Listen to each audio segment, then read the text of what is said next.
Good afternoon. Meet me again, Eva. But this time, the purpose of this video is to fulfill my human resource management final examination. So the task that given to me this time is to presentate my materials that I present to you in class few months ago. So the materials that I got for the presentation is about chapter 13, the communication process. The chapter 13 are part of the part 4 of the book that written by Yosef E. Campus about organizational process. So, yeah, the learning objective the learning objectives of this chapter are first, discuss the effect of noise in communication process. Second is to distinguish between the functions and the dysfunctions of organizational communication. And the third, ways to make communication process more effective. Fourth, explain the effects of new technology on communication. And the last is describe communication networks and the roles that can emerge within a network. So let's move on to the first learning objectives, which is the effects of noise in communication process. So the basic communication process involves a sender and then communication channels and the receiver. We can take a look at example like this. Me as the sender and you as my receiver. And the communication channels that I use to deliver my message to you is the internet, because you access this video, right? So that is the basic communication process. But around us, like the noise that I make, or the clap that I make, or maybe the sunlight that to shine, and other noise around me, behind me, it is the noise. Yeah, it is of course noise. It is a disturbance to our communication process. Okay? So, the effect of noise in communication process can lead to the dysfunction of organizational communication. So, what is the dysfunction of organizational communication? Now, I will explain it to you. There are 1, 2, 3, 4, 5, 6, 7 dysfunction of organizational communication. First is the selective perception. Your perceptions toward me are one of the noise. Okay, if you have a negative perception about me, for example, like I am someone who always grumbling. It will make you select which one, which person that you will communicate with. Since you already have negative perception about me, well, you will decide to not communicate with me. And then, for example, information overload. Since you already have a negative perception about me, whatever I say, you will take it without compromise, without complaining. So it will make your information overload.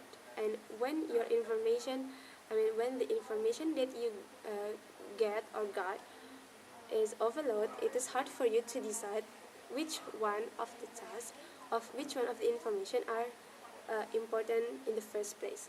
And since you're not complaining or you're not compromise about what I've give to you, it will lead to the other dysfunctions, which is organizational silence.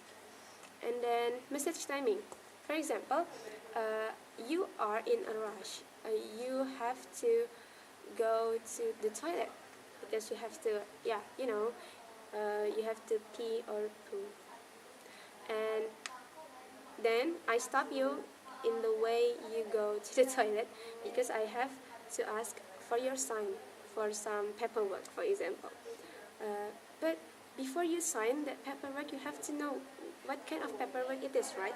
What is the purpose of the paperwork, right? Since you are already in a rush, you just sign it without see whether the paperwork are having a typo or not, or the purpose of the paperwork not meet with the organizational goal or something. And then message filtration. Let's take a look at the previous example when you as the uh, receiver and me as the sender, you have a negative perception of me. It will make you also filter all the message that given to you. But this filtration I mean by, like, for example, I ask for your help to fulfill the financial report. I mean to deliver the financial report to another manager. I ask for your help, but since you already have negative perception of me, you will filter the message and you will take that as an order, not a help. You will thought that, oh, that girl, I mean me, only can give an order, not asking for a help, something like that. And then it will also lead to message distortion. And then the functions of communication process, if I was explaining about the dysfunction, of course, communication have function, right?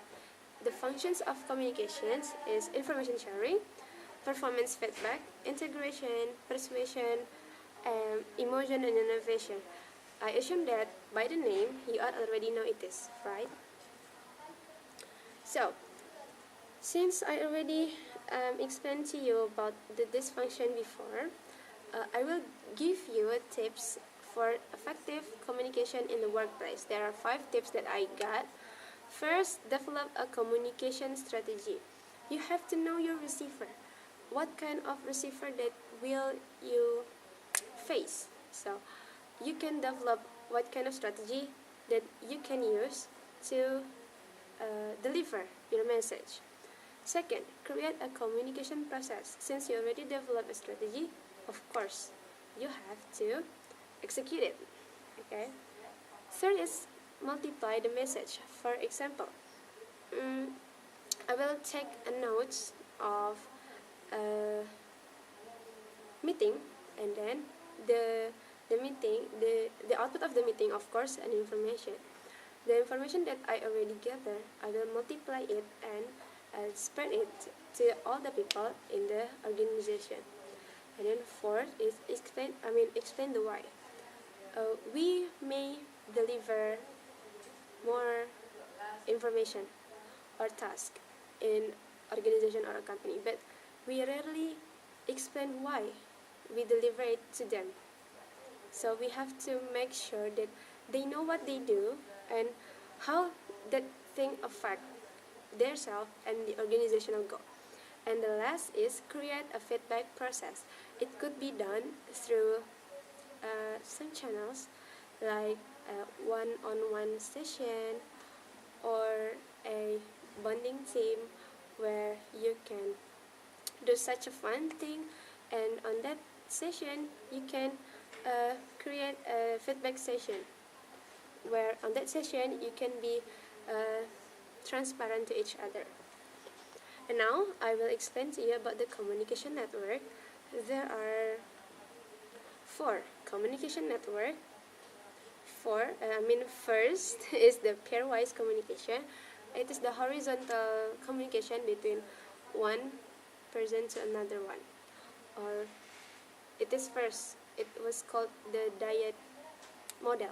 Second is the serial chain model. It is like when you spread a gossip. When, for example, I tell you a gossip, and then you tell another people, and then that people will tell another people. It is a horizontal process. The information that deliver to person and person to person, something like that. And then, second is the small group communication network, but centralized. There are 3 types of that. network, first is chain, and then Y, and then wired. Okay, maybe I can show it to you. This is the small communication network but centralized.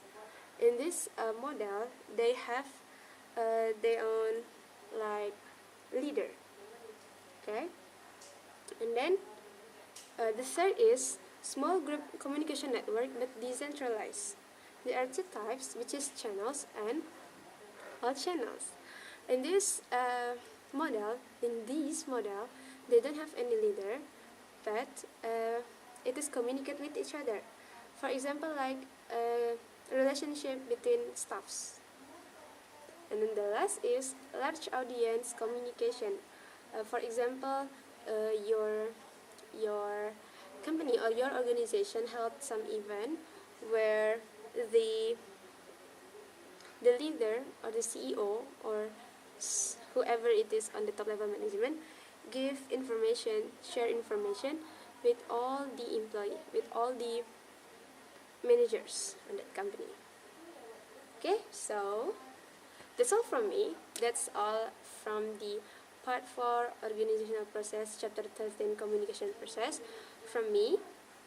I hope you got the information that I shared to you. I hope you can absorb it and implement it to your daily life, especially your work life. Okay, I'm Ifa. See you in other time. Good afternoon.